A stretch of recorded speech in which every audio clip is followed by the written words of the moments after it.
Just a small correction, this has nothing to do with my PhD research.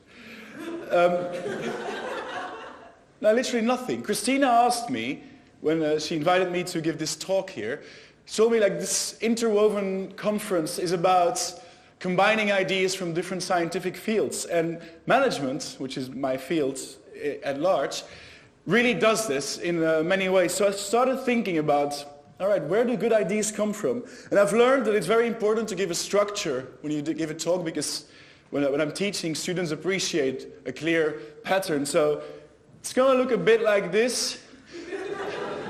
The problem is that with this talk, this is really a way for me as well to structure my own thoughts about what I think is an interesting perspective on where ideas come from and how we could potentially use this to describe a theory of the firm. So where do good ideas come from? We often think of good ideas as if they're coming from the individual brilliance of people. We know the stories of Archimedes sitting in a bath and realizing suddenly that by immersing an object underwater he could measure its volume and hence satisfy the question of his king. Or we know the story about Newton sitting under a tree and having an apple falling on his head and suddenly thinking about, oh, I could develop a theory of gravity. But often good ideas come from other places. This is just a picture for music lovers might recognize Tom Waits. And there's this famous story, well, I think it's famous, but nobody knows it, about Tom Waits, that he once drove back from a concert and that he was driving his car, it was raining really, it was pouring down, and suddenly he had a hint of a melody in his head, and he was so angry that he got out of his car and started screaming to the rain and to the thunder like, "Why now? I have nothing to write. I have no piano, no guitar. I will forget." So good ideas come, what is it? Where do good ideas come from? Well, there's this guy, Stephen Johnson, and he really studied where good ideas come from. He wrote a fantastic book about this and a fantastic TED Talk that I recommend you to see. And he said basically, you have to look at good ideas from an environmental perspective. Good ideas come from spaces where ideas can mingle. In the time of the Enlightenment, you were the bars and the pubs where people could come together and sit and discuss. And he also argued that good ideas are generally not a stroke of brilliance. They're slow hunches. They're small hunches. It's very small ideas that combine, collide, even crash into each other to generate something new. And so hence these kind of places where good ideas come from are very important.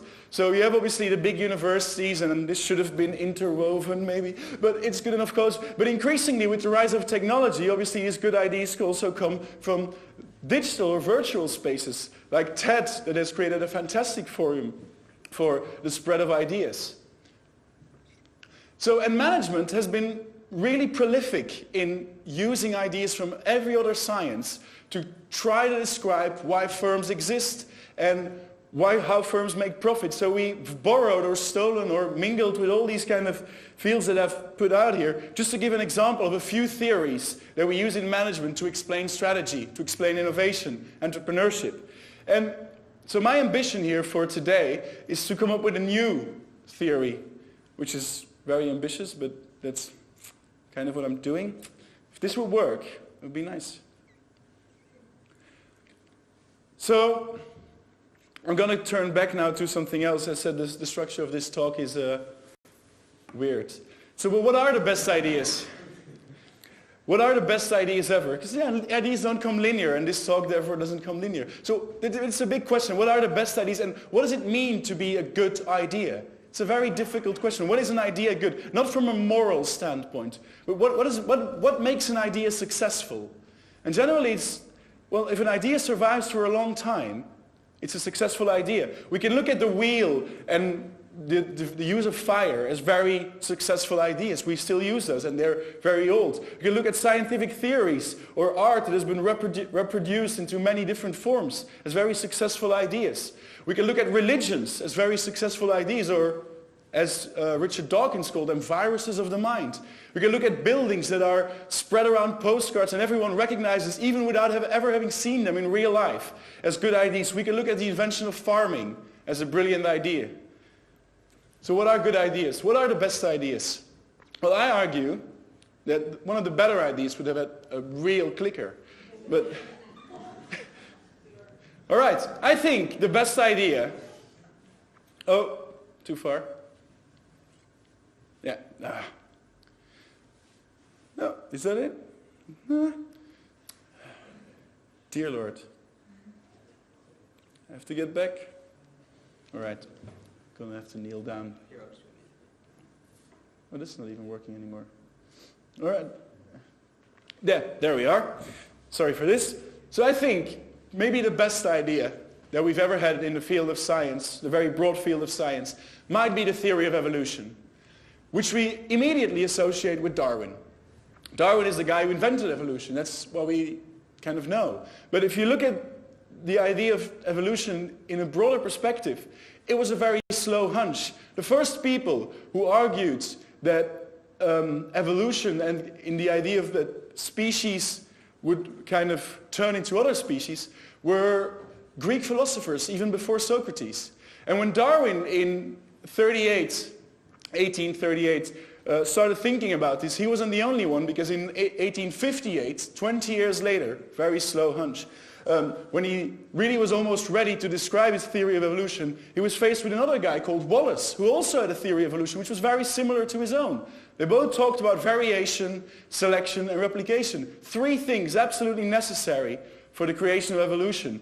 And Darwin also notoriously linked to this idea of the survival of the fittest. He wasn't even the one who really came up with this. This was Spencer, another guy who read Darwin's 1859 Origin of the Species and coined this term, survival of the fittest. So ideas are slow growing, but the theory of evolution, I think, is a very powerful idea because everyone kind of knows it. It crosses cultures and barriers, and it helps us to explain so much.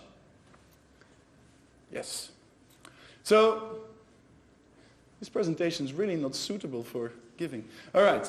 So one of the people who brought tremendous advance to the theory of evolution was Richard Dawkins, who's currently at Cambridge. And Richard Dawkins in 1976 wrote this fantastic book, The Selfish Gene, in which he argued, can we go back, in which he argued that my presentation really doesn't want to be presented. He was a psychic. But no, he argued that we could look at genes as selfish, in that they don't really care about us as people who want to reproduce, or animals or so, but they want to reproduce themselves. And although this is a metaphor and a way of speaking, it's a very interesting perspective because it opened the door for a lot more. And he really understood that if there is any replicator, for instance a gene, that makes imperfect copies of itself, only some of which will survive due to the competition of genes and the contact with the environment, then evolution must occur. That was one of his key contributions. And he said that genes are really concerned not with us. We are just vehicles that transfer genes and transmit them from generation to generation. But they are concerned with their own reproductive success. That's what makes genes powerful. And so they want to get copied. And in his last chapter of this book, he introduced a novel idea. He said, wait a minute, I've talked about evolutionary theory, but evolution does not need to be genetic. There might be other replicators in society, in the world, functioning that are not genetic. And he talked about what does it mean to be a good replicator. So you have to have fidelity, because you have to be able to transmit the replication. You have to have fecundity, that's a difficult word. Maybe George can pronounce that. Fecundity, so the ability to reproduce. And you have to have longevity, preferably life expectancy, like a long time. So DNA, which we later discovered, in 1953 we discovered this, meets these criteria. And which is why we've evolved so much from being some kind of primordial soup to the people here in this room and many other life forms. Maybe also in this room that we can't see. But is there something else? That was one of the big questions. And he argued there was. Yes, please. And he argued there is something else. And he called this memes. And he said memes, genes, he has a thing for rhymes. So he said these memes are units of cultural transmission, units of imitation and replication, contagious ideas, tunes, behaviors, whatever, things we can copy from each other that also drive evolution in a very powerful way. And I didn't know this, but the ability to imitate is almost purely reserved for the human species. Some birds can imitate songs, like parrots. Some dolphins can imitate some kind of behaviors, but even chimps are barely able to imitate. They can learn via operant conditioning, the Skinnerian approach to evolution, but they can't really imitate behavior. So imitation is maybe the highest form of intelligence.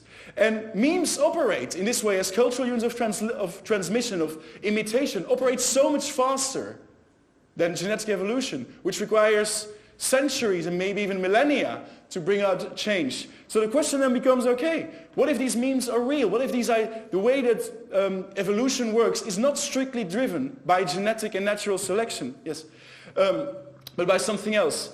And I want to go to a video clip to show how powerful this idea has become.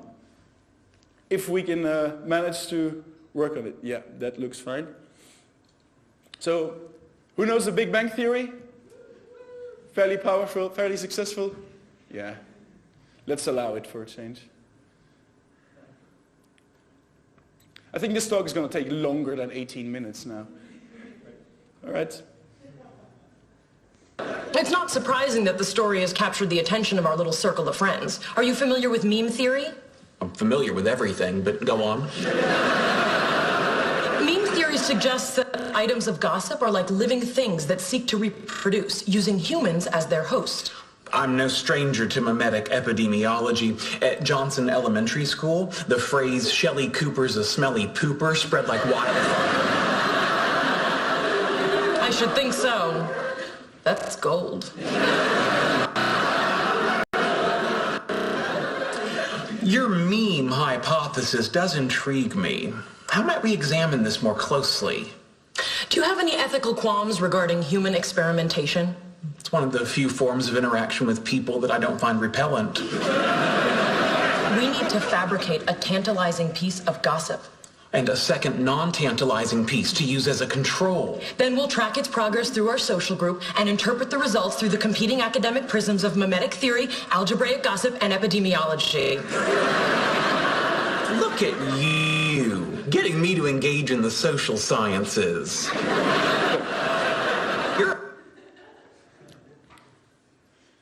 So the meme theory, and even like if you would scroll down, you could see that Richard Dawkins actually commented on this video on YouTube, said like, look at this, I'm famous, which he already was. So, but there's another person, in 2002, Susan Blackmore wrote a fantastic book on memes called The Meme Machine, in which she takes a really radical mimetic standpoint. And she says if we look at the world from a meme's eye view rather than from a genetic perspective, we should consider the world as a group of brains.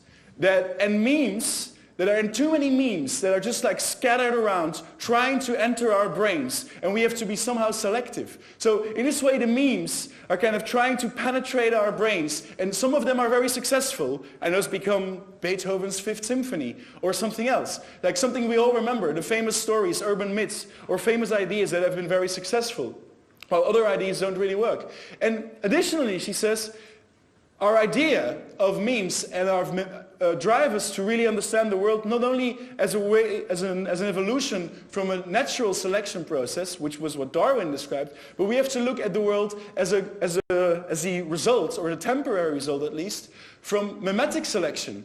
And she argues very fiercely in this book, and it's very credible if you read it. Can we go back? I was not done yet. So that mimetics really provides a better account of our historic evolution. She argues that the size of our brain cannot be explained from a genetic perspective. It is too dangerous. We babies get born completely premature. We can't help ourselves, but we have to because our brains are suddenly so big. She argues that altruism can't be explained genetically nor economically. We never try to explain altruism. We think it's very weird. Kindness to animals, something a lot of people might hold dear to, but from a genetic perspective doesn't make any sense. Why would we be kind to animals? Self-deprivation in the name of God. A lot of people, like the kind of the belief systems, fasting, there's no genetic code for this. It doesn't make any genetic sense. Even starting to farm, one of the biggest ideas of all time, genetically, and we've known this from evidence from bones we found from the first people that were farming. They were in terrible shape, a lot worse. They were working a lot more than the hunter-gatherers. But suddenly, apparently, these ideas were there and they spread and nobody could stop it. So far for the memes. The question then becomes, which is what I'm interested in, like, could this teach us something about management? Because if memes are really this pervasive in life as we know it and in evolution, then surely they must be also pervasive in the way we think about firms, in the way we think about markets, because that's what I kind of know something about. So if we look at the basics of economics, and this is really economics 0.0, even if you never followed economics, you might have seen this graph. The economic assumption is that there is a demand for something, labor, products, whatever you can imagine, and there's a supply of something, and there is an equilibrium. And ta-da, the market. It works. So demand and supply meet at a specific price. And that's fantastic. It's the idea of the invisible hand. We all do what we need for ourselves. We all try to maximize our self-interest. And the invisible hand, the benevolence of the smart market, brings us to this fantastic equilibrium. But this brings questions. If the market is truly so efficient, and these are the basic questions in management, if the market is truly so efficient, why do we have firms? We can't really explain this anymore. Because if the market would be efficient, everyone would just engage in market behavior with each other. We wouldn't contract, we wouldn't work for someone else, we would contract with someone else. And everyone would be an individual just working, and there would be no point in having a firm. It's a very important question in management. And a lot of people have thought about this, and they say, well, we have firms because clearly there are costs assigned to using markets. And these costs are not embedded in the price that we pay for products. And the general idea has become that firms exist because of these transaction costs, the costs of engaging with each other. They have to do with opportunism, the cost of contracting, the cost of negotiations. All these things require us to have firms. And that's a very credible story. But there's another very important question, like why do firms have sustainable competitive advantage? It's what every firm strives to. We strive to make more profit than the rest, because apparently that's what people like. They just want to make more profit. That's what firms do. But economic theory dictates that marginal costs have to equal marginal revenue. That's what economic theory argues. So there is no superior profit, yet we find something else in reality. So why is competitive advantage so important? And why is it also so elusive?